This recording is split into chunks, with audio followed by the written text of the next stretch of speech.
Hello, welcome to the Raising Athletes podcast. My name is Kirsten Jones, and I'm a peak performance and sports parenting coach. I have such an amazing guest on for you today, someone I've known for the last 4 or 5 years through sports, through coaching his daughter, Bronwyn, in volleyball pre-COVID.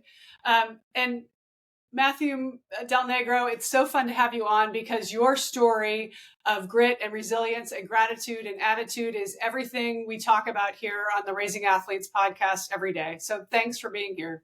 Well, thank you for having me, and I'm always flattered when someone like you gives me those high accolades. It feels like you're talking about someone else, but I'll take it. So, Oh, yeah. so as I teed up a little bit before we started recording, I love your story, being an actor, being on The Sopranos. You know, you've been on the screen with some of the biggest actors, probably the biggest actors and names out there.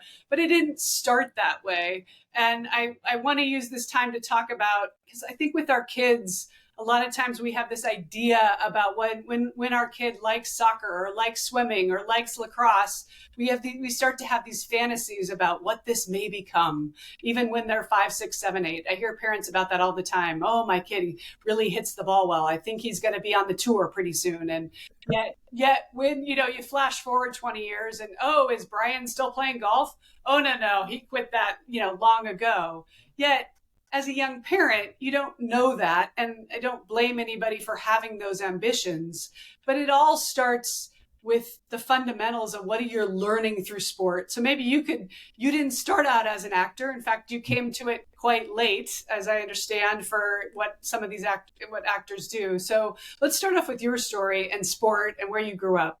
Yeah. Well, first of all, funny. I had told you before we started recording that I just did something with teenagers locally, putting them on camera. It was like a little intensive workshop. And the first thing I said was, I think it was, they were from 13 to 18 years old. And I said, just so you guys know, I don't know how serious you are about this. If you want to do this as a career, it doesn't matter to me. This is more of like lessons you're going to get for life that will also help you on camera. But I said, you're all ahead of me. Like, I didn't do my first play until I was 20 years old. So, you guys are way ahead of me. So just relax. If you want to do this, you'll end up figuring out a way to do it. I'm also laughing at what you just said about the parents and the analogy I have is with my brother, who's 3 years older.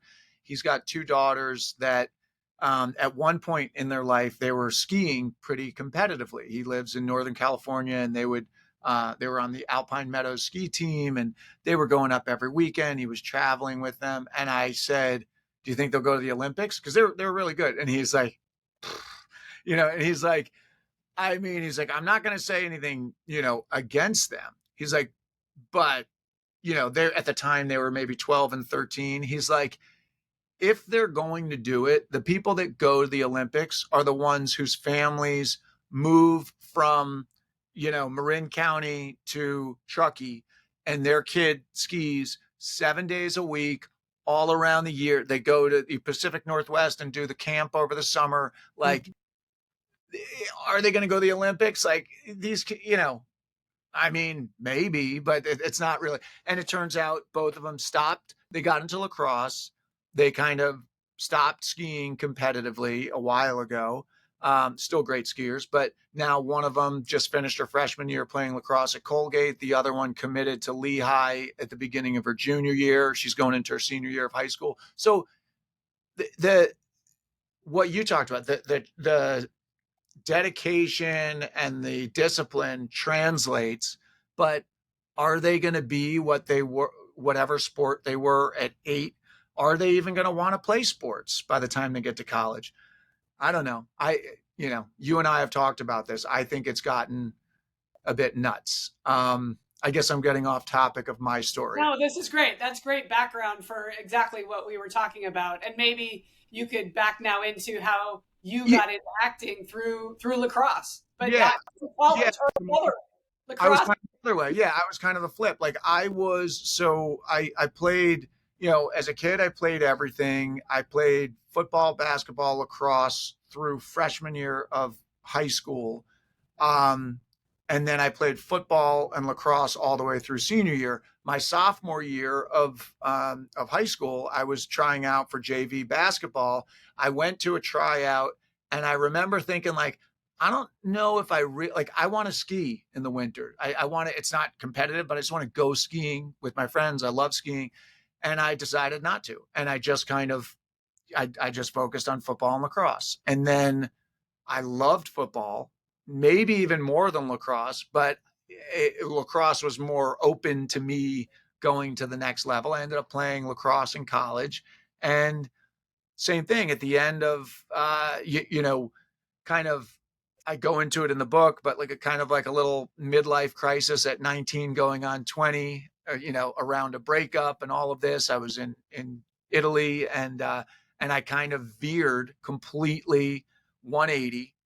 Thought, I don't, maybe I want to be an actor, maybe I want to be a writer. Felt like it was totally out of nowhere. In retrospect, it's not, but it felt that way. Went back junior year and fell right back into step of where I was. I did fall ball, and because it was just what I did, it was all wrapped up in my identity. Mm-hmm. At the end of fall ball, I remember running around Shea Field at Boston College and having the thought of like, I wish I'd just roll my ankle. I don't want to be here. Oh, And wow. as soon as I heard myself think that, I thought, this is crazy. I wasn't on scholarship. I was a walk on. Um, and I went to the coach and I told him, and he said, think about it. I said, I have. And he said, well, you still have a slot on the team in the spring if you change your mind. And I said, thank you so much. And I ended up that spring, I went out for a play and did like this.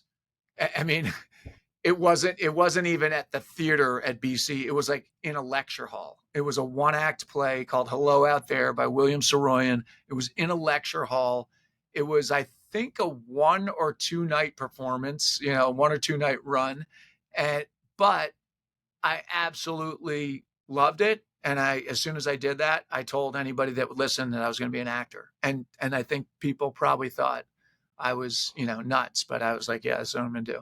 That's interesting that you were, because you, as you said, self identified so long as an athlete, to be able to just flip the script. Like, what do you think allowed you to be like, sometimes it takes us a while to try on the new clothes and feel comfortable in them before we feel like, oh, it's okay for me to admit that this is what I am or who I am.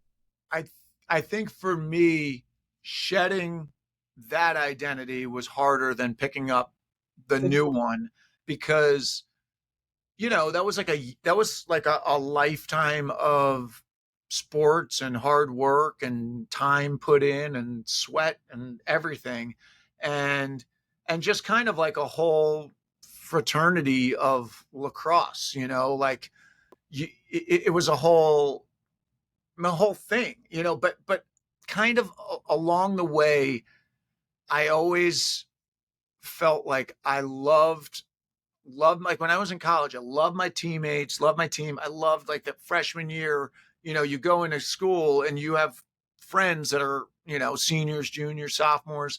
Um, Socially, like it was great for those reasons. I love those guys. And yet I also had my friends that were from my dorm, and I lived with guys that were not, teammates from lacrosse. And I kind of always had that separation. Like I loved it, but I didn't want to be all in 100% of the time. So I think there was like, I don't know, I had always been searching my mind with like, what do I want to do with my life that's going to actually use the skills that I have, that's actually going to fulfill me. And I never knew, like I was late to pick my major. My default was like, oh, I'll probably go to law school and be a lawyer. My dad's a lawyer. Like I liked the way he talked about it. But I was kind of always searching. So I think when I finally did that play, it was like it checked off all these boxes of like, it was physical, it was psychological, it was emotional, it was social. It just did all these things that I liked all in one. And so I was just like, that's it. It just made sense. you know. And for parents listening, how does this relate to you, sports? Well, I think every season, at the end of every season, you and I have had this discussion, you revisit with your child, like, oh, how was volleyball? Oh, I actually, it was okay, but I don't think I like the physical, or I don't like this or that of it. Okay, well, let's try something else. And you trying on different coats, even at 22, 23, right? We're all always doing that. And it's okay to pivot. And I think sometimes as parents, we see our kid get excited about something. We get excited for them. They have the run for 2, 3, 5, maybe 8 years. And then the number of athletes that I've seen that, wow, she's a really good beach volleyball player and she just never want to touch a volleyball again. Why? Because they've been doing it for so long. Like you said, you probably had gotten to be a pretty good lacrosse player. And if you had worked harder and but if you're not loving it anymore, is that way you're supposed to just die on that hill? Or, oh gosh, here's a chance for me to use all the skills that parents listening, like taking, checking in with your kid at each stage and seeing they might be pivoting. It might be their time to try something new. And I think we should all be doing that all of our lives. Personally, I think the gone are the days when our grandfathers, picked a job and worked at the bank for 55 years and retired and everybody, gave him a watch, right? Like our kids, our kids are going to have multiple careers and multiple paths in multiple industries potentially, right? Totally. I agree. I mean, and I'm going through, just as a parent, it's interesting. And I'm curious to hear your take on this. So Donovan, our son, this year he was a freshman in high school, and he out of nowhere he was working out at the weight room, and his buddy was a wrestler from when he was younger, and the wrestling coach, the JV wrestling coach, came over and was like, "Hey, you should go out for wrestling. It'll change your life." So he comes home one night and he says, "I'm going to wrestle," and I was like, What? "Really?" I just did not see that coming. So I'm like, okay, first of all, it totally screwed up our ski season. We had seasons passes to go. Like I ended up being home like all the way through Christmas vacation. Wrestling is no joke. I mean, there were no days off. And it was really cool for so many reasons. One, I didn't know the sport, so I was learning it through another dad who wrestled and was pretty good when he was younger. So I couldn't coach him. Like I didn't have the ability to coach him because I didn't know anything. So all I could do was support him, get him there, be there, say what I saw, encourage him. But I really couldn't I couldn't be like that parent coach that I probably would be. He's never played football. If like he played football, like, flag football when he was really young. But if he played football, I would probably be trying to manage stuff or whatever. And I couldn't do that. And it was kind of the greatest thing. He got really into it. He went way further than we thought he was going to. Like almost went to the Catholic states and all this. And he was really gung ho. And he was like going into the off season, like chomping at the bit. He did 2 things in the off season and he kind of got hurt in both of them, like almost got concussed, whatever. And it's been really like nothing's really gone on in a while. No. And I'm kind of like, you're wrestling next year. And I'm in this spot. I've had this conversation with other fathers about this. I don't know. I don't know if what I'm doing is right, but what my approach is I'm kind of going, I'd rather it come from, I think he's going to wrestle. Mm-hmm. I happen to think he would have a better time wrestling next year if he were putting in all the off season, doing all this stuff, but he's not. And I'm suggesting it as lightly as I can. Mm-hmm. And I know other dads would probably disagree and say like, you got to get him in there and this. And I don't know. I mean, jury's out. I guess I'll talk to you next year and find out what happens. I mean, what are your thoughts on that? Like I kind of want to push him. He's going to the gym, even that at some points wavers, but it's like, I want it to come from the internal, mm-hmm. not because I want him to do it. Like, do whatever you want to do, mm-hmm. but if you're going to do it, do it. Right.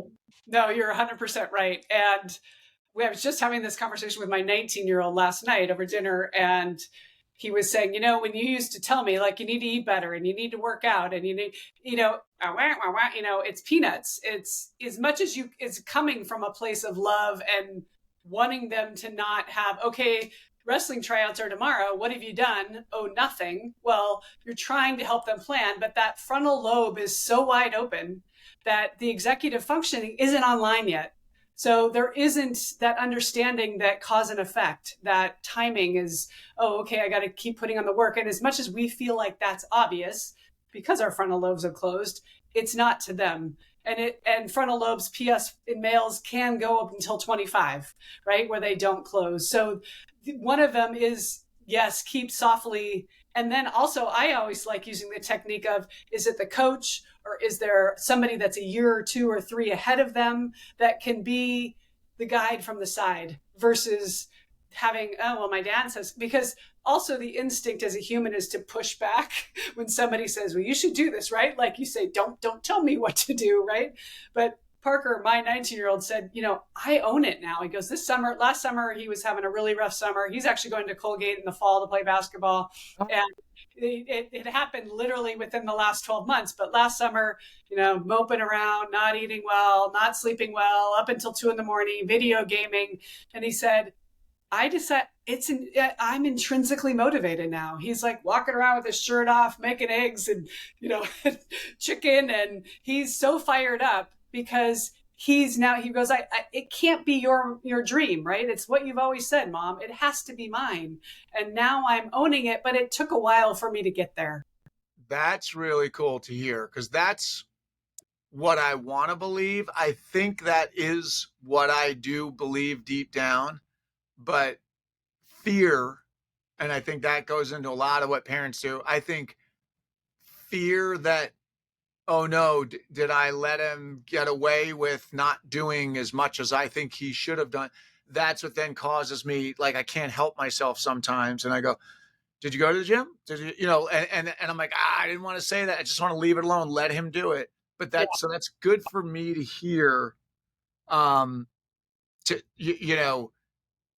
it's also interesting, like different kids need different things. Bronwyn, who but in a way you don't know because you coached her. Like, how old was she when you coached her? 9, 10, 11, 9, 10. Yeah. She's changed a lot since then around school and around sports. She's now doing a ton of sports. She's not like, she's not, I see others of her friends that are crazy intense. She's not crazy intense, but she's very self-motivated with everything. Like, she's very independent, like schoolwork. She goes and does what she has to do. I don't have to tell her. Deirdre doesn't have to tell her. She does her own laundry. She cleans her room. She makes her bed. She got involved in sports. We didn't really, we'll make a little suggestion, but it was more like her friends were doing it. She's like, oh, I'm going to go do that. I'm going to do this. She's doing junior lifeguards. She's kind of involved in a bunch of things. And I always say with her, like, she hasn't shown me yet that she's like a kid that's like, you're like, oh, that kid's going to play something in college. I don't know if it's that for her. I also wouldn't be shocked if she turned into that, because from where she was when she was playing volleyball with you guys to how she is now, it's just a different person. Mm-hmm. And you guys that was the thing too. It was such an incredible program that you guys ran out there. And we as parents are like, are you not seeing this? Like, do you realize who your coaches are? That kind of thing. And she'd be sitting there like her on her hip, like this, and I'm like, athletic stance, and now I really try to just shut up and watch and just let it be whatever it's going to be. And then ask a couple of questions afterwards. I'm really, really trying to just not, just not be as like, I don't know, like just try to worry about myself more. And then, yeah, I relate. I think so many parents will relate to what you're saying. We were just at Junior Olympics 2 weeks ago with my daughter in Chicago, and she's 17, and the team went 1-8. And, I'd be lying if I told you that isn't the most painful situation, right? Like, I'm still competitive. And again, not that we need to win everything, but when you see them not succeeding, when you see them not getting the playing time, when you see the team dynamics not going the way, and then I know too much, right? Because I've played too long. So I know ways that it could get better. So like all of it's really hard. So I think we all go through that, and parents who are listening, like, if you're having these feelings, they are normal. Right? And we get to, we are the only mammals that get to choose our response. So that's the secret sauce is, like, again, what beautiful to see Bronwyn's evolution, and to see your son's going to continue to evolve like that. And I guess if we had the wisdom of hindsight of looking back when, you're sitting at the table and they're whatever, 30 and 28, and they say, tell me about your youth sports experience. Man, Dad, wrestling was amazing. You knew nothing about it. You just cheered me on. I wanted to wrestle forever. Yet then you started pushing me that summer, and that was when I turned away. Maybe Yeah. not, right? Yeah. But those are the stories. Or you just let go. And so I decided, yeah, I really do want this. So Yeah. then I had to do the work. And then when I owned it, it was awesome. Yeah. That's what I like. Like, the analogy for me is directing as a, in acting. It's like, a lot of people think that a great director is someone who's telling the actor what they need to do or talking about it. And sometimes you do need that. You need different things in different situations. It depends. Every situation, there's no one size fits all. But in general, my favorite directors, and then the way I like to direct actors is, again, it's very much like parenting. It's like, you know, certainly don't give them notes before the first take. Just see what they come to the table with and meet them where they are. And then if you see something that's like, you feel like, oh, that's a moment that's being lost, or, oh, I don't really love what they're doing with that moment, rather than immediately coming in, which I would have done 15 years ago, coming in and go, no, no, no, you see that moment here, you got to do this. Just go, okay, let's do it again. And like, still, no, you're just letting them do it. And what you're letting them do is you're giving them confidence that they're on their own. They're walking on their own. They're driving the ship. And what you can give an actor, I know this because when I am acting, this is the biggest gift. When a director makes me feel like I can do no wrong, Mm. then I'm dangerous, because then I'm like, oh, like this guy or this girl loves me. Like she's whatever I do, they think it's funny, or they think and like, it doesn't even, not even to them. It's just more like they're out of my way, letting me fall, letting me do a moment. I'm going to catch myself. Like, I don't need someone else I'm going to be super critical to myself. So I'll catch those moments and I'll kind of change them or whatever. But that freedom allows me to then own my character. And so as a director, like, that hands off, and then maybe a gentle suggestion, maybe like, hey, this is awesome. I love this. What if on that moment, instead of it being something where you're nervous to ask her out, you're actually think like, oh, she's definitely going to say yes. Just try it like that. I know it's different than what we just did, but just try that. And then they have that little suggestion. It gives them something different, but you're not telling them to do it differently. You're just giving them, you're allowing them to, you know, steer their own ship. And I don't think it's that different than with our kids. Like, if let them, like your son, I mean, that's a great story.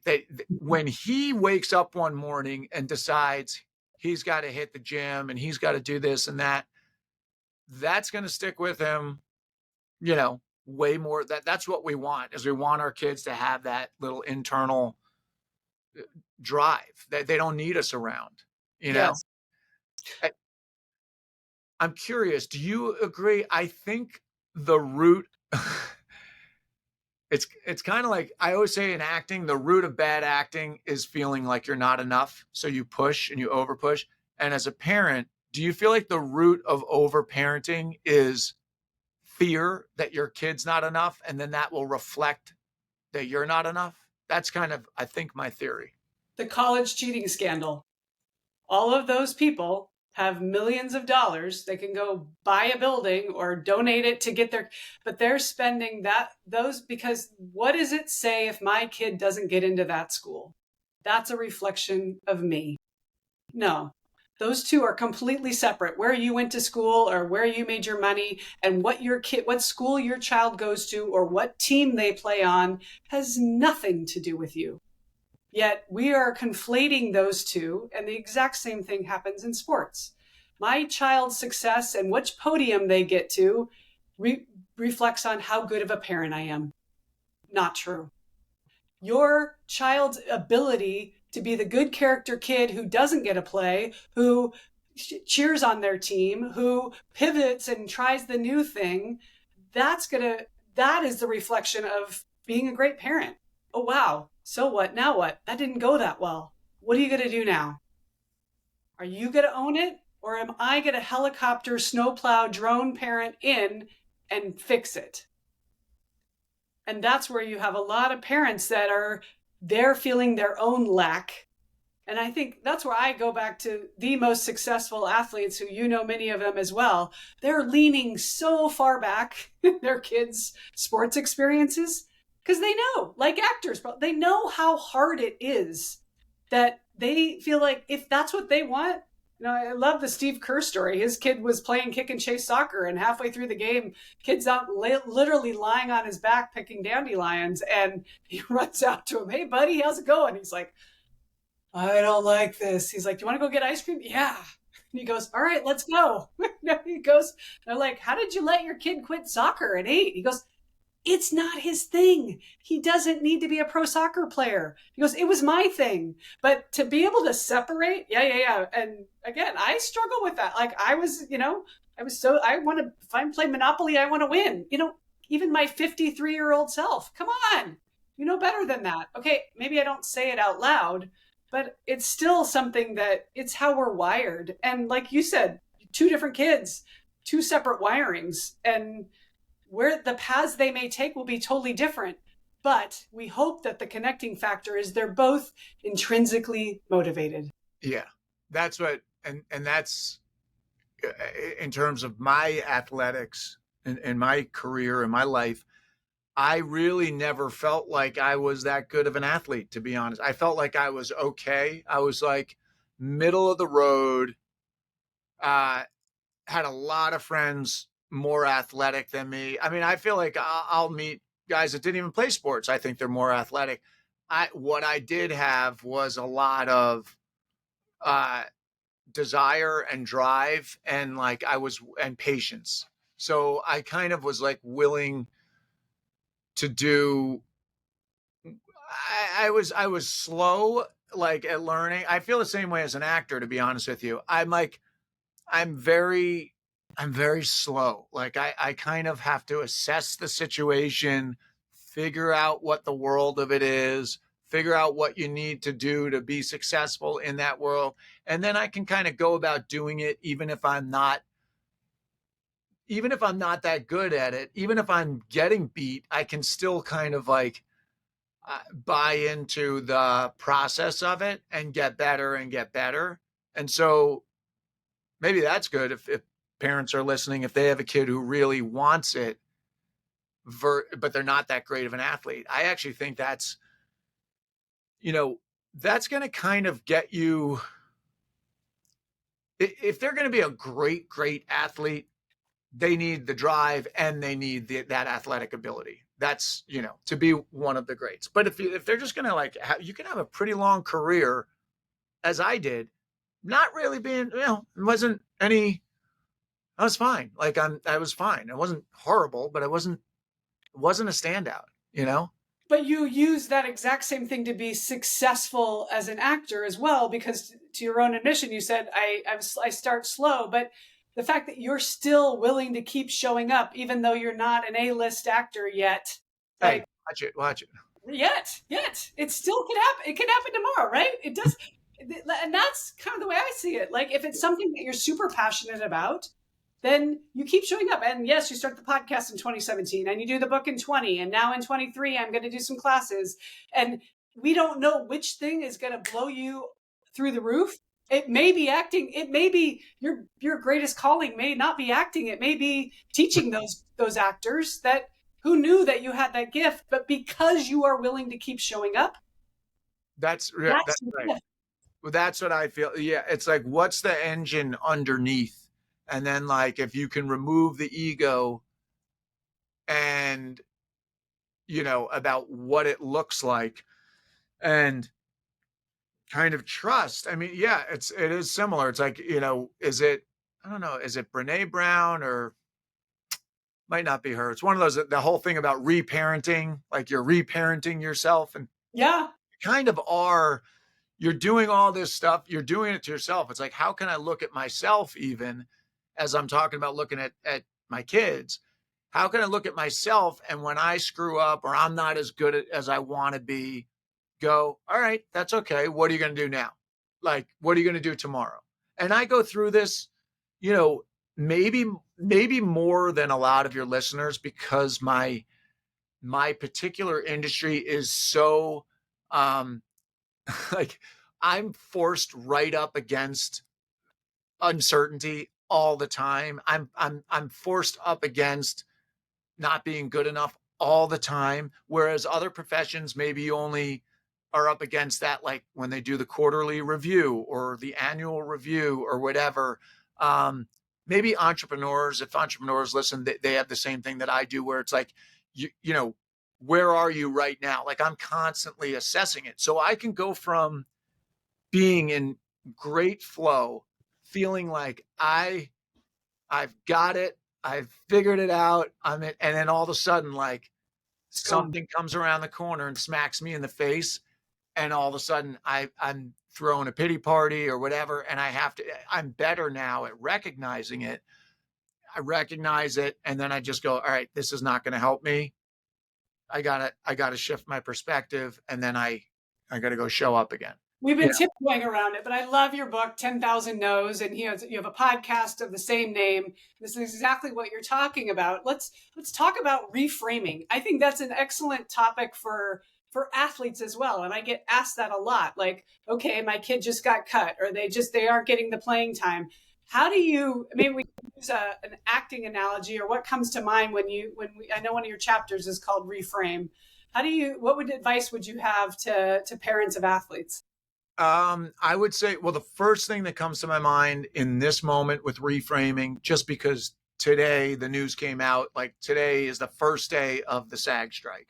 Writers have been striking for the last almost 3 months. So things have dwindled in terms of opportunities, but now it's like grinding halt. That's it.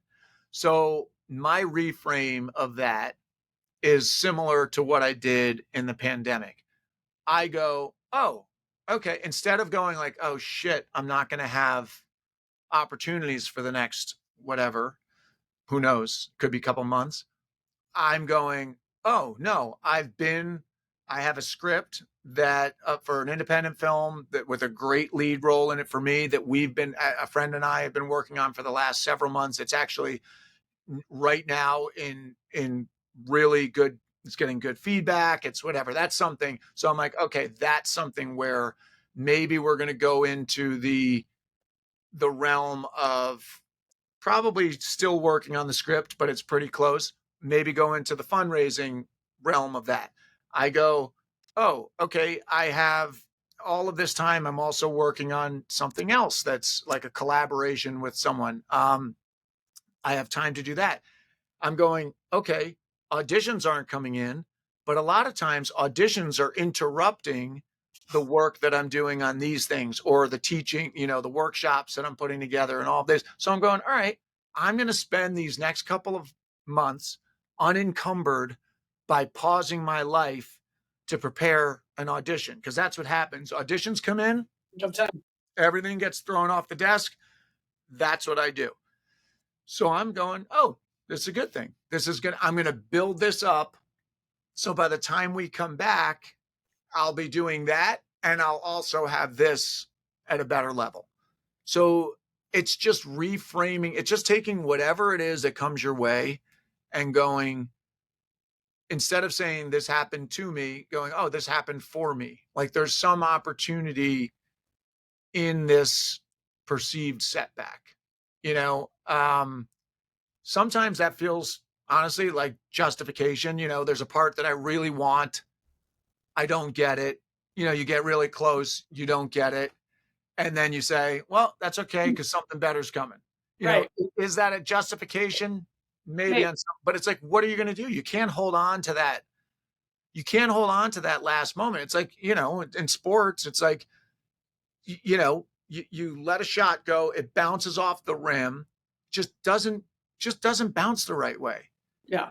If you you know, if your mind is stuck on that for the next even 30 seconds, It's you're wasted. going to miss an opportunity that's going to evolve on the court, that if you had let that go, you could actually take advantage of whatever happened right after that. So it's I think it's necessary. I'm sure everybody that listens does it. You know, you're not listening to a podcast like this if you don't have those skills, but it's good to be reminded because, you know, you forget all the time. You forget, like, If we take that back to youth sports and to your son, even so, my son last night we were in the same discussion talking about what he used to like to do and why and what happened. I asked him, how did you get to this point where you're now more intrinsically driven? And he said, well, I was spending so much time on social media, so much time watching and consuming other people's stuff. It was making me feel awful. And also the FOMO that sets in when you're watching what everybody else is doing. And he said, so I literally would put myself in social media timeout, and my husband happens to work for a guitar company, so he's picked up a guitar, and so he goes, now I'm creating. Yesterday I created 3 beats. So I and what I know about us all is we're all better when we're creating. When we're consuming, that's when we feel like you get into that, ugh, everybody else is doing something. So even something with your son might not be wrestling, but it might be, what else does he like to do? Pick up something else, anything else that brings him joy, that then reminds him of, oh, I actually have other talents. And then that might bring him back around to, oh, I'm having fun doing this. And he goes, now the more fun I'm having making beats, the more I want to work out, the more I want to work out. Like, I got a oh, good one for you. It's kind of embarrassing because it's so small that it's like you wouldn't bring it up, but I'm going to because that's the point. So we live next door to Deirdre's parents, and her dad's a great athlete. He's 75, 75, almost 75. Great athlete. Anyway, they've got cornhole. So we've been playing cornhole in the backyard. And he is like I call him the cyborg because he doesn't miss. Like he's been crushing us. Like grandpa has been. repeatedly, yeah, grandpa, repeatedly, like just killing us. And so we've been playing like the last, I don't know how long, like the last week or two we've been playing. And Donovan, every night he's been working at this beach club and he's like, let's play cornhole. So we go play and play. And he's like, I'm going to beat Pa. And I'm like, you know, you get close to him and then sometimes you get close to him and then he ends up winning. Sometimes he just crushes us. It's unbelievable. So last night we were playing and Donovan kept getting close and then losing. Then it goes and he's like, I'm done. I'm going in. And so I'm playing my father-in-law. I actually play him tight. He beats me. And Donovan comes back out of the house and he's like, I'm going to play one more time. He plays him and he plays like lights out. They go, he ends up beating him. And he was like, yes, because like for the last week, he's been going, I'm going to beat Pa. I'm going to beat Pa. And it was just so funny. And after he did, he goes, man, we're walking back to the house and he goes, I feel so fulfilled. And I'm laughing because I'm like, it's cornhole, but it was like, it was very competitive and we're going in and I was about to go and I stopped myself. I was about to go, well, what do you see? You know, you stuck with it. Da da da. It's the same thing with wrestling. Like I was going to bring up an analogy, and I Yeah. was just like, zip it. I didn't say anything, and I just went in. And I'm like, in some weird way, I feel like something as obscure as cornhole is going to Yes. bring hit because it was competition. He realized he was getting beat, but he kind of kept coming back, kept coming back. got better, still getting beat, came back, won, and I just think, like you said, it's like, that's the feeling that he got that brings you back. And I think that's the thing where I'm perplexed with the wrestling, because he had that with wrestling and then it kind of went away. And I'm like, wait, don't you remember the high that you were on? Yeah. But it's like, I don't know, kind of got to let it play I out. think you're right. Those things could even subliminally connect. I And think so. I love that Grandpa didn't just give it to him either, or Oh you. no. Like, that's the other, oh, should I let my kid beat me? No, we need to teach them that. I mean, obviously you want to handle it in the right way, but if you just allowed him to win, he wouldn't get the high. It wouldn't be anything. Like, he is tough. Like, so I saw him, by the way. I come out of the house this morning and he's like watering the flowers. And I'm like, Pat, how are you? He goes, oh my God, I'm depressed. I go, well, you have a happy grandson. And he's like, and so 5, huh? well, he's like jacked. I mean, he's the guy that whenever, like, I see people at the gym, they're like, oh, your father-in-law, that guy hasn't changed in 30 years. So he is like, talk about competitive. Like, he does not want to lose. It's Okay, just so, I can relate to him. He's my spirit angel. but I think that Donovan sensed that, and I think, yeah, I mean, it's funny I'm even talking about that. He would die, by the way. We can't let him know that this podcast even exists. But the fact that I think there is something to that. And then I'm thinking of this. Have you ever heard of Alan Watts? Do you know? No.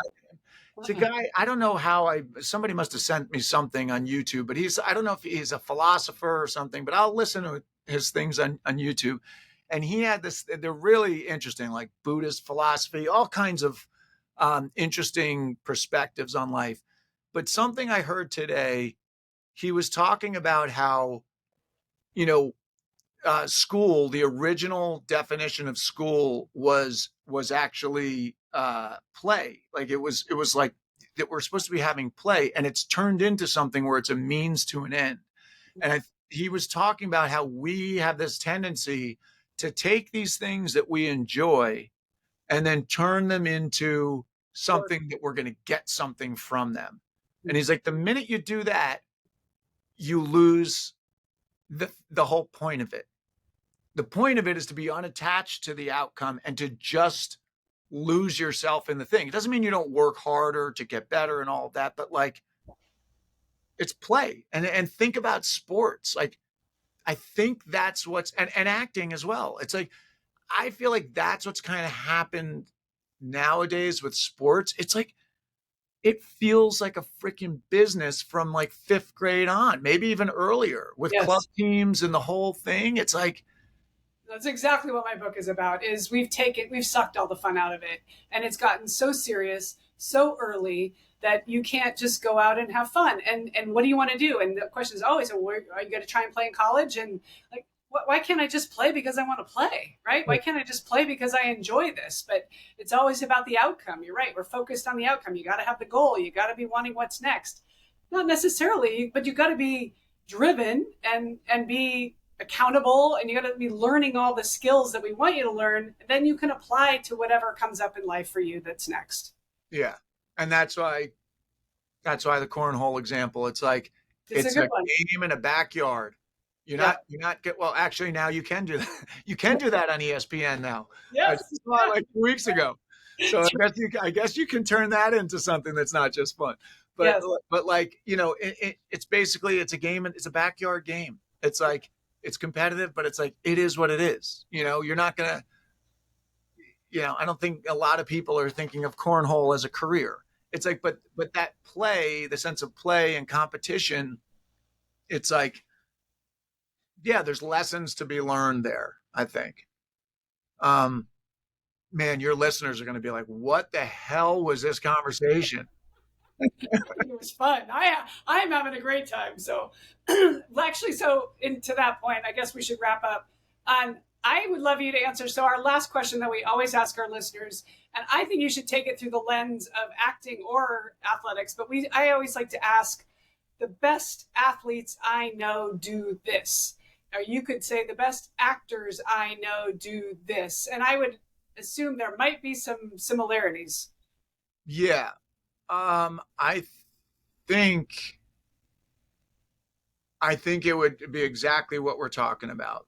Um, the best actors I know love the craft of it. They love the minutia and the details, and the repetition doesn't feel like repetition. It's more like uh not obsession, but it's like you can lose yourself. You lose yourself in the work. You would work for free. If it's an athlete, they would play for free.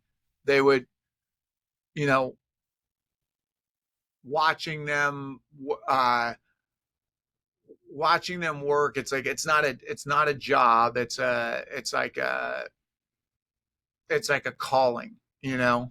I mean, like I think it's like that with pro athletes. When you some of them, when you see them, like actually Donovan and I were playing basketball relatively recently, and I was like, "Have you seen the Steph Curry, like his shooting warm up thing?" And I was shocked he hadn't.